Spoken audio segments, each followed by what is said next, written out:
find the balance between your greed to control all of your company and your fear that you will die with all of your company in your own pocket because you didn't have enough money to do anything with it. Leadership is very important. You either have it or you don't. The best leaders are competent and have unique attributes. They have authenticity and courage.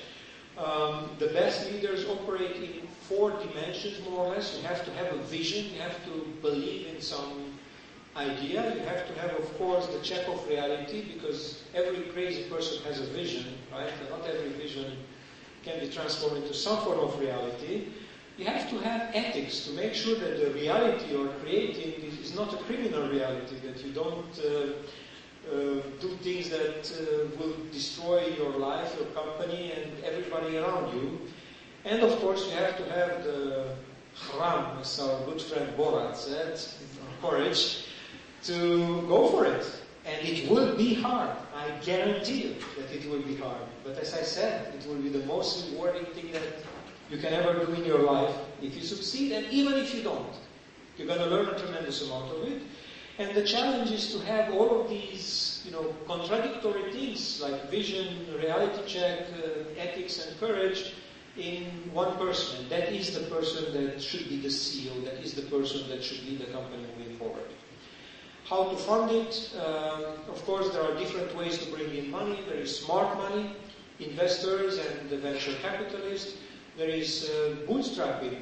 Most of you do it here in Romania. You do a little bit of outsourcing and you use a little bit of that money to create some product, and you hire people as money comes in. That's called bootstrapping.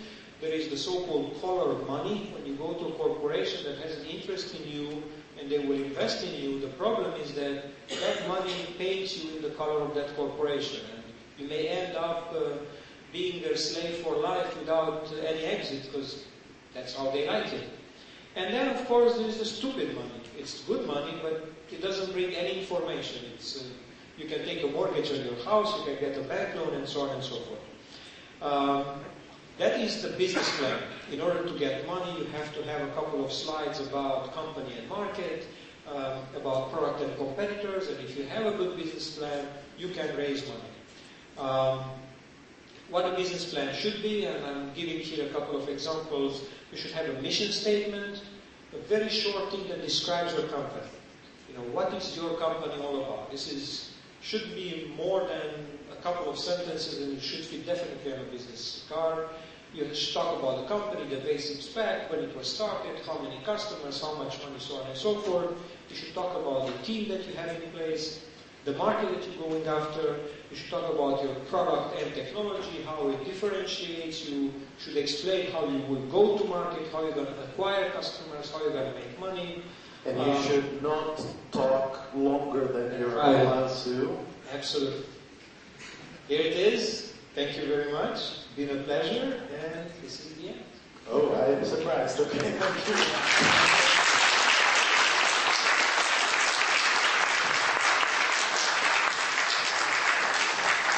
That was a quick ending. I've never seen anything like that.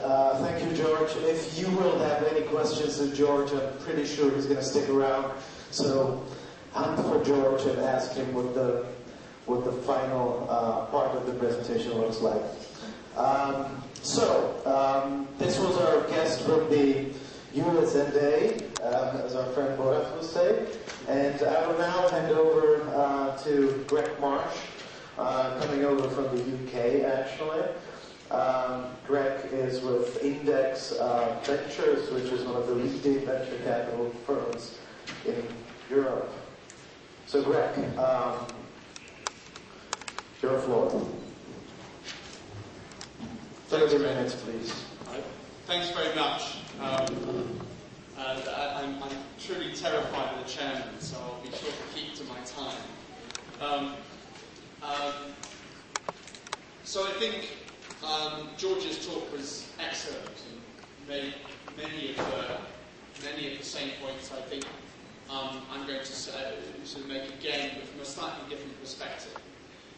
Before I start, just wanted to understand who the audience is. Perhaps just a show of hands. How many people in this room are entrepreneurs today or are planning to start a company?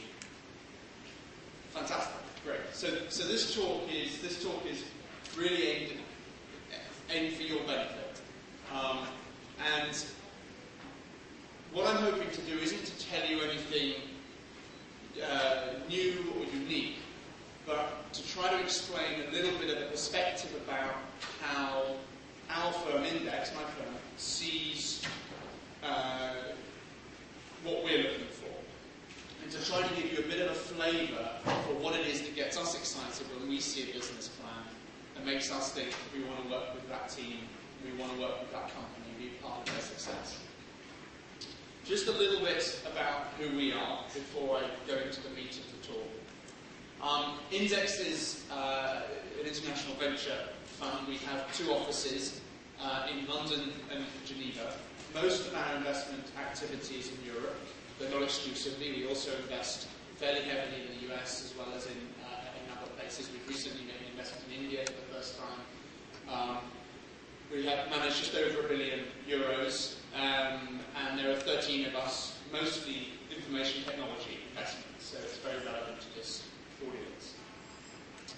And we've been doing what we've been doing now for over 10 years. The strategy hasn't changed. We believe that the Silicon Valley style model, early stage venture investment, companies that can change the world with really exciting, dynamic, new ideas, can create not only a lot of wealth, but also a lot of momentum, and it is possible to do that from within Europe. So that's the philosophy of our fund. In terms of our investment history and investments that we've done, what I think I'd point at is, where we've ended up spending a lot of our time recently is in a couple of specific areas. One is around consumer internet investments, and there are some names you may recognise, some logos you may recognise. Obviously, Skype is on there, which is one of the deals in which we were a fairly early stage investor, and has not only, I think, been great for us as an investment firm, but also I think it's been great for Europe as a whole. It helps send the message and underline the message that technology coming out, in this case of Estonia, really can be world-class and important on a global basis. We've also been very excited by marketplaces, broadly construed. Betfair is now the largest betting marketplace in the world. They do more transactions each day than the New York Stock Exchange and NASDAQ put together. Viagogo is Europe's largest secondary ticketing exchange. OpenAds is the world's largest open source ad server as the basis for an ad marketplace. So we love marketplace businesses. We also love open source businesses. There are a couple on the right. We actually have a number of other open source investments, especially around enterprise software. Now, what's exciting about consumer internet open source is these things don't have high barriers to entry as long as the technology is outstanding. In other words, the competitive edge that you guys have as entrepreneurs isn't about who you know or about how much money you have access to. It's about intellect, it's about skills, it's about insight. I'll come back to that theme. And finally, on Index, our geographic focus is primarily Europe, and historically has been Western Europe. That is changing. We are increasingly interested in Central and Eastern Europe as a region. We recently made our first large investment in the region. In Russia, we invested a large amount in Ozone, which is the largest e-commerce business in Russia and the largest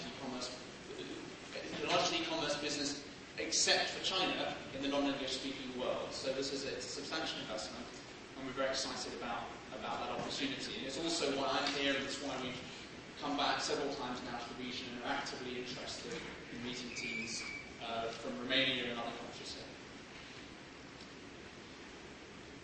So, let's say you think you want to raise money from an international venture firm. The first thing I'll ask is, are you sure? And the reason I ask this question is because this isn't the right route for every startup. There are lots of other ways of building a great business. If your business is a feature, however great a feature, if it's a feature of someone else's product,